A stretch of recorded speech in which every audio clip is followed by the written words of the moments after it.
If I were the devil,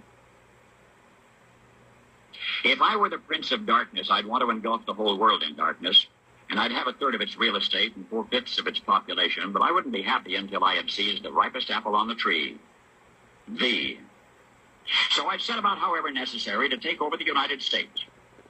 I'd subvert the churches first. I'd begin with a campaign of whispers. With the wisdom of a serpent, I would whisper to you as I whispered to Eve. Do as you please.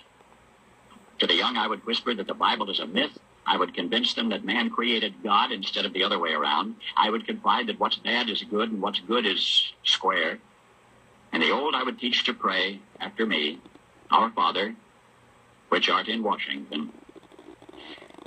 And then I'd get organized. I'd educate authors in how to make lurid literature exciting so that anything else would appear dull and uninteresting. I'd threaten TV with dirtier movies and vice versa. I'd peddle narcotics to whom I could. I'd sell alcohol to ladies and gentlemen of distinction. I'd tranquilize the rest with pills.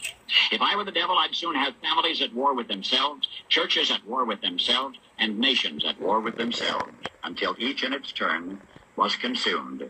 And with promises of higher ratings, I'd have mesmerizing media fanning the flames. If I were the devil, I would encourage schools to refine young intellects, but neglect to discipline emotions. Just let those run wild.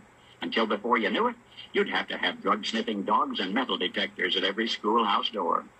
Within a decade, I'd have prisons overflowing. I'd have judges promoting pornography. Soon I could evict God from the courthouse, then from the schoolhouse, and then from the houses of Congress. And in his own churches, I would substitute psychology for religion and deify science. I would lure priests and pastors into misusing boys and girls and church money. If I were the devil, I'd make the symbol of Easter an egg and the symbol of Christmas a bottle. If I were the devil, I'd take from those who have and give to those who want it until I had killed the incentive of the ambitious. And what'll you bet? I couldn't get whole states to promote gambling as the way to get rich. I would caution against extremes in hard work, in patriotism, in moral conduct.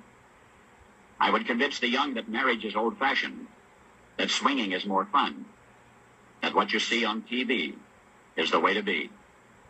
And thus I could undress you in public, and I could lure you into bed with diseases for which there is no cure.